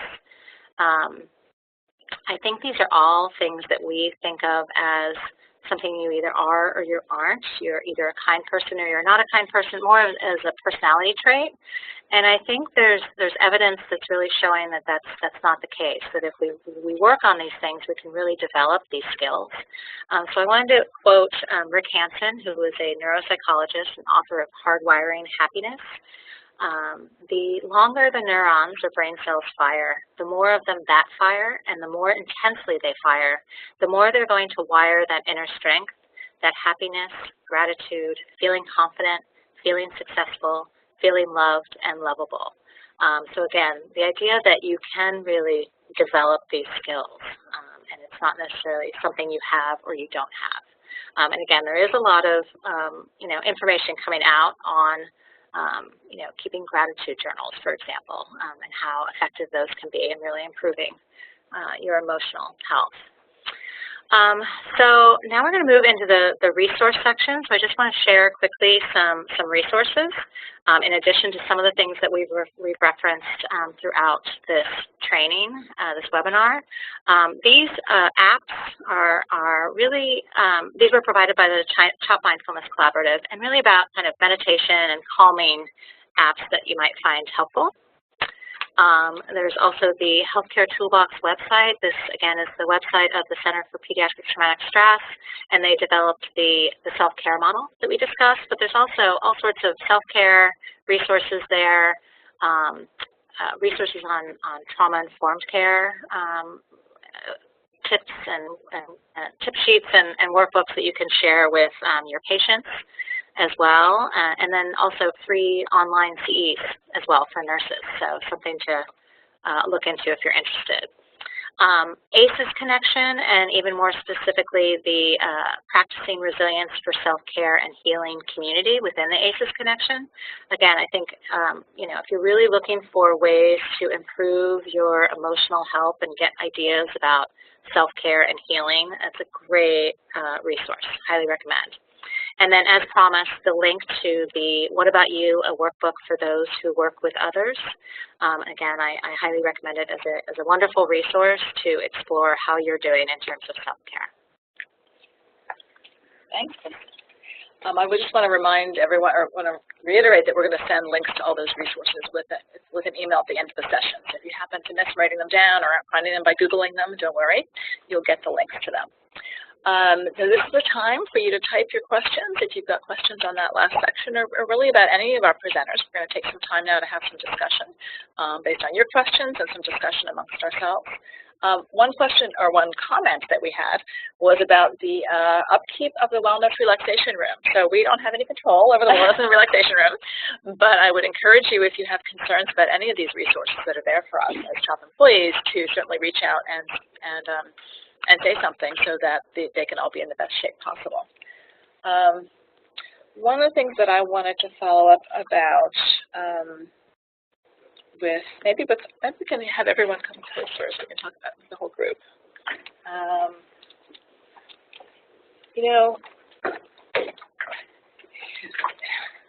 We've got a group of 4 people trying to gather around one small microphone. We'll do the best we can. One of the ongoing things is about, if you think about the different kinds of work, Carol touched on this, Laura as well, and Kristen with strategies. The nature of our work at CHOP, whether we're clinical or security staff or any role, is that there can be single events, obvious critical incidents that are difficult to deal with. There's also the sort of daily drip of traumatic exposure. And I wonder if we have any more thoughts about either what is particularly difficult about one of those versus the other. They both can lead to secondary traumatic stress. I think, I think to be very careful, I think about the everyday drip, because sometimes it's easy to say, this is just part of my job and I just got to push through. So I think that can be, you know, we need to really increase our awareness of how we're feeling you know, with all of those responsibilities, and kind of take time to reflect on ourselves. I think the hard part with secondary traumatic stress is that we're all kind of, there's regular stress and then there's secondary traumatic stress. So we're all kind of trying really hard to do everything we need to do. But I think we have to be careful about the daily exposure that we have. I also think, though, one-time exposures, be careful not to judge ourselves about those. You know, we can be really impacted by a one-time exposure, whether it's reading a case note or case study, or whether it's witnessing procedures or hearing about someone's suffering one-time event. So I think it's really important to recognize how that may impact you as well, and to not judge ourselves about that we should be better in handling those. I mean, something that I've observed and that we've seen in the literature as well is there may be things that very idiosyncratically we are each vulnerable to, something that just happens to remind you of your own experience, or happens to remind you this kid is the same age as your kid, or this mom is something like your sister.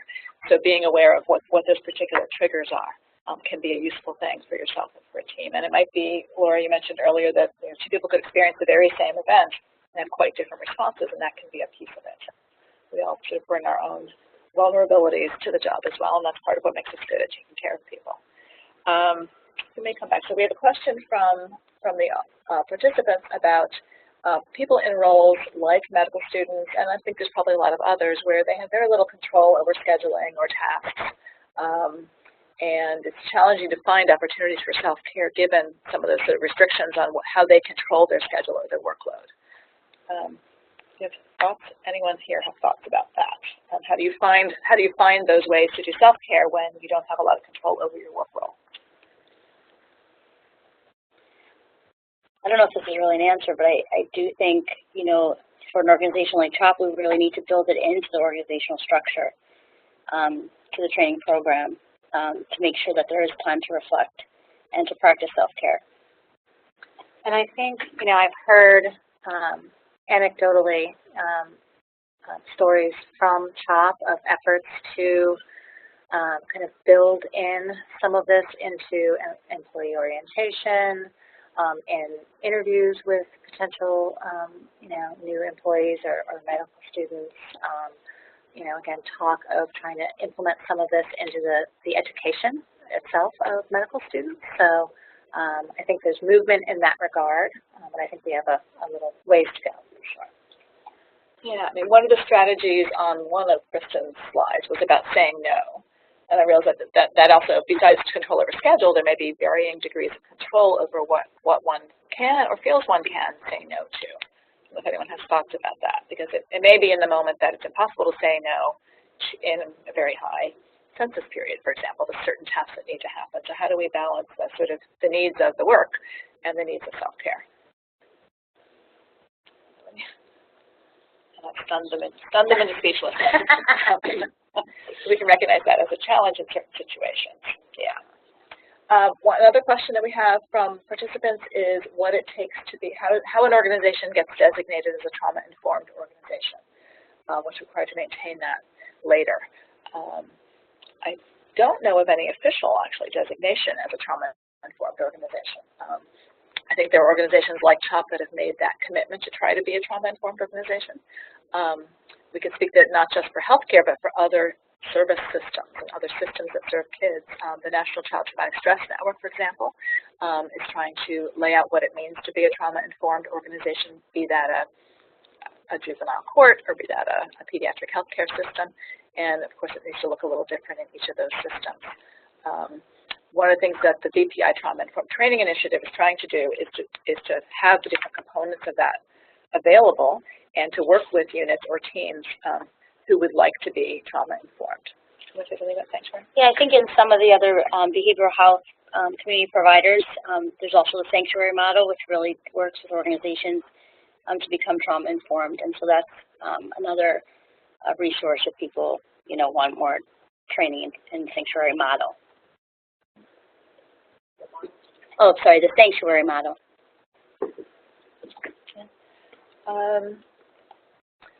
I'd be curious to hear, okay, so we have a comment here that that job culture is full-time means you work 50+ hours a week, otherwise you're not committed, and saying no is hard. So how do we address this? I think that, one of the ways employee engagement is defined in the employee engagement survey is as being, completely committed to the mission and willing to go above and beyond. And I think certainly there is that culture at CHOP of doing everything we can to advance the mission. I think there clearly is a challenge of balancing that with our own self-care. I believe, and maybe Kristen, you have talked about this, that what we're hearing really from leadership, and it takes a while to infuse this throughout the organization, is in order to keep doing that, you have to take care of yourself.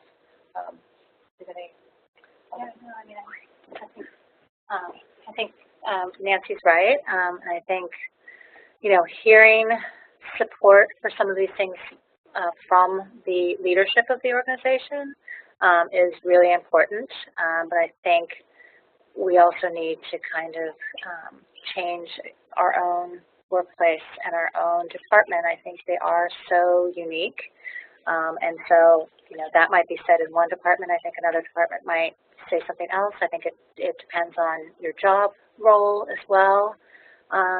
So I think it's a challenge, but I think we can at least talk about it and try and figure out ways to alleviate some of that stress and making it easier to say no at work. I also want to bring up another point.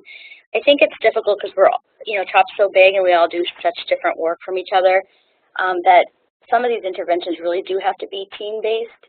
I think that's why within my team I did do stress less. I think team efforts and groups can really be beneficial because sometimes it's even difficult, when we think about secondary traumatic stress and having a bad day at work. I don't know if others have experienced this, but it's very difficult to go home. And my husband sometimes doesn't understand the depth of the work we do. So being able to process with people who are doing this work, there's something very powerful and validating about being with those people, sharing those experiences, getting validation for those and encouragement to continue the difficult work. So I just wanted to bring that. I think the team setting is really important for this type of intervention. I also want to add that, we've been saying throughout the presentation that how important organizational support is for this. So individuals can do this amongst each other, but our units and departments need to create structural ways that that employees can do this work. Again, it's all about establishing or maintaining longevity of our employees, and the organization as a whole should be working in partnership with its employees to do that, and that's at all different levels.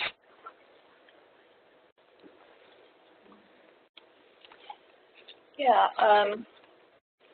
and Carol, I want to go back to something that you brought up earlier about how everyone's at risk. I wonder if one of the things that could be a challenge to supporting each other is not necessarily seeing the potentially traumatic or difficult aspects of other people's work, or sort of deciding that certain things must be objectively more stressful or more traumatic than others. Yeah, that's a really good point. I think what's really important to recognize about traumatic stress is that it's the person's experience that's most important rather than the actual event being the most important. Just sort of reiterate what I think Laura had said. We can be experiencing the same event at the same time, but again, respond very differently. And remembering that, we work within a hospital setting. We're all exposed to things that could be potentially traumatic. We're in a pediatric hospital, seeing young children on units or walking from place to place with their IV poles. that can be traumatic. You know, so I think it's really important to remember that being trauma-informed with each other is really key to this as well when we're looking at secondary traumatic stress, and that we can really be empower each other to be supportive. Yeah, I'd be curious among the participants to what your teams or units are trying. And so you can't see each other's responses, but we can read them out. If you could type into the chat box things that your team or your unit have tried as a group, and whether you think that was helpful or not, and we'll try to share some of those ideas so that the ideas aren't just coming from the presenters here. While we're doing that, I think one of the points made earlier about people who have less control over their work, about medical students, and the other point that person made was about how students set the future culture. I think that's true for all trainees, that to the extent we can work with trainees in this way, they are the people who will establish the culture of, at CHOP and elsewhere, of self-care and being trauma-informed. In the trauma-informed trainings that we've done so far, have any of them focused specifically on trainee groups, and how do you think about that? Groups of trainees, so folks who are brand new to professional. What, if at all, do you think trainees need to hear differently than people who've already been out in the field for a while?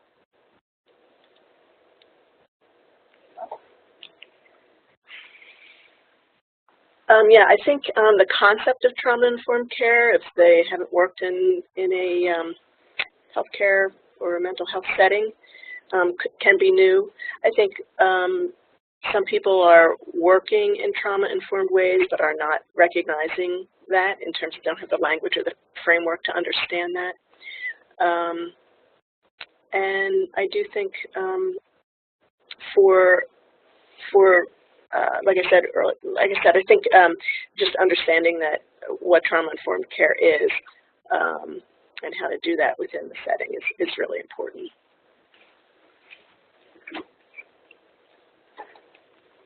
So I think there was a question about event debriefings. So we're getting some great examples of what different people are trying. So we are seeing so far event debriefings on the unit. Doing a half-day retreat on mindfulness that was very helpful. Staff coming out on their own time, but an expectation to attend. A healing circle led by a midwife every few months, very helpful with difficult deliveries. A smaller group within a department that schedules a 30-minute coffee time to connect and share experiences. Lots of different examples here. Another person talking about their team tends to be reactive, support following, and especially difficult patient death. But not so much preventative, being tough and able to take it as part of their unit's culture. And someone else reflecting that what helps from their department is managers who are willing to meet to review work or cases to help reduce the stress of that work, helping employees not feel so alone, and using department and organizational resources and making managers aware of unmet problems faced by staff. So some great examples of things that are already happening in CHOP teams and units. Yeah, so now let's switch out. I'd love for you to, we're going to ask another question, but while we're doing that, what do you do as an individual? This is what you do as a team or as a unit. What do you do yourself as an individual that you found helpful? And we'll read some of those off. But speaking to the differences between teams and units, I think Carol and Kristen could talk a little bit about how they've tailored the sort of basic trauma-informed care training to different units. What needs to be different in a unit and how you work with someone to tailor it a bit.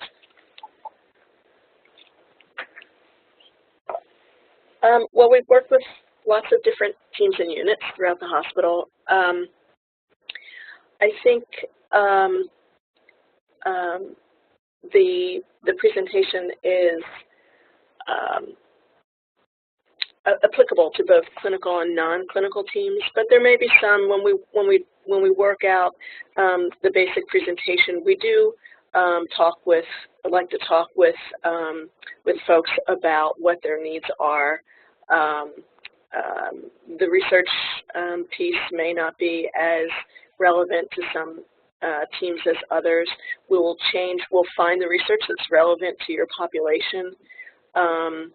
If there's something that you want to look more closely or work out with more time. You know, we've done 1.5-hour workshops on a particular topic or subject that's relevant to the teams. So those kinds of things. We can get pretty creative in meeting your needs and really want to work with you so that it's relevant to what you're doing. We don't want to come in and do an hour, 1.5-hour workshop and not have it speak to everyone in the room. Yeah, I just want to add and really, you know, take note of the comment about the culture, and that the culture is to be tough and take it. And I think we do see that. I think there is a lot of interest in terms of our trauma-informed care training, which we have a little piece about self-care and organizational support for self-care. There is a great interest expressed for more self-care training, and a lot of this comes from kind of the psychosocial staff really wanting the medical team to participate in this, because I think, you know, as a social worker, I'm trained in all of this. It's part of my training, and it really isn't part of the medical training, but that is a challenge to, so we offer up those trainings, but it's a real challenge to get the time and attention of the clinical providers because they're busy. So it's a challenge, and would love suggestions on how we could adapt something like this to present in shorter periods of time that we could really share with others that might not be getting this information. So in response to our question, we're hearing a few things about what you do.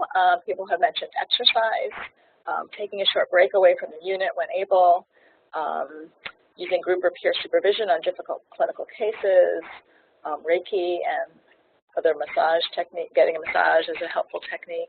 And Laura, I know Laura has been leading stress-less groups for a long time, and I wonder if you have just some examples of things individuals have come up with that might be useful here. Yeah, so some of the different activities, you know, we've done yoga together. We've done, well, office yoga. We've done a lot of mindfulness, adult coloring. We've done TED Talks on humor, so just making sure, like, humor is a big thing in the research that can reduce secondary traumatic stress. A lot of things like using our right side of our brain tends to reduce secondary traumatic stress, so adult coloring and trying to get into more of our creative side. We've done journaling just to write about difficult events that we've experienced at work. Trying to think of other things. Some people.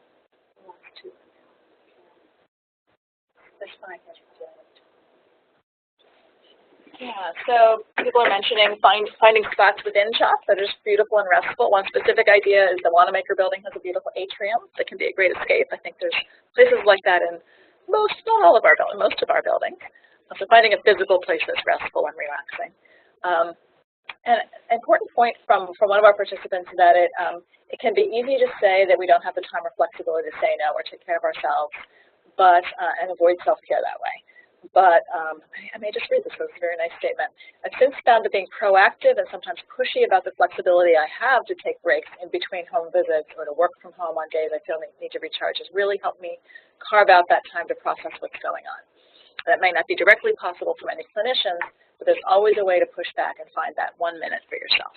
And so I think that speaks to an attitude about being sure that we do take care of ourselves so that we can be there for our patients. We say that a lot to parents, actually. You know, remember to eat and take a break, and sometimes parents push back. And so this can be one of those, you know, clinician heal yourself kind of things. Other examples here are a literature group at Maine, using literature and poetry to get in touch with ourselves and really better to ourselves. Eating lunch outside, using the Burger 6th floor with a beautiful outdoor garden area. And how important it is to do this, even for busy medical care teams, because of the evidence regarding reduction in patient harm and medical errors and malpractice decreases when we do take care of ourselves. So it's not only about being selfish or self-care. It's about really the work that we have to do together. Okay, I think the final question that we had, is it time? Okay, yeah. is about, we talked before about making changes speaks to about protective factors, and both at the individual and the organizational level, what are the protective factors that we can kind of be realistic, what can we increase? And so these are a lot of individual things. Can we think together about the easy, low-hanging fruit to do as an organization? We've heard a lot about what CHOP is doing, but in a work group, what are the easy, low-hanging fruit things to do to just begin to take the first step to take care of each other? Anyone have any thoughts about that? I mean, one thing I heard mentioned was about, as a manager, signaling that you're open to this, so modeling it or bringing it up. Are there other things that that we might take some examples from some of these, making sure it's possible for people to take breaks? Any other ideas about protective factors? That's a question that's come up. Taking not only taking breaks, but taking time to take vacation. I think that's really, really important, and I think the research is showing more and more the benefits of taking vacation and personally and again, maintaining longevity. I think one other thing is, sometimes we may not be able to get the support from managers that we want, but if we can, even getting peer support. So I think if you could meet with a group of your coworkers and carve out that time to really reflect and be able to be there for one another would be really important as well. And another example we have coming from the participants is the idea of gratitude journals that people can share if they want or keep to themselves, but just maybe supporting each other in a group to keep a gratitude journal, whether or not that gets shared. And I think that's in keeping with some of the idea of the Stress Less initiative, that if people are monitoring this, whether or not they share it, they can still sort of hold each other accountable to be doing that monitoring or to be writing down what they're grateful for. Yeah. So as we come to the end of today's session, we want to ask that you all complete the online Red Cup survey. It's going to pop up when we end the webinar. And as a reminder, if you're a social worker and want to claim continuing education credits for the webinar, you're required to complete the survey. We hope that everyone will. The resources mentioned today will be provided in an email that participants will receive at the conclusion of this webinar. And thank you all for participating. And the polls, the questions, has really been a terrific engaged group, and we really appreciate all that you do to protect and enrich the lives of children. Just the fact that our first poll showed that 98% of those participating have had some of these symptoms, and about just a little over half feel that their own unit has a self-care culture that speaks to the need for this, and also has some good news in terms of the fact that we're trying a lot of good suggestions here.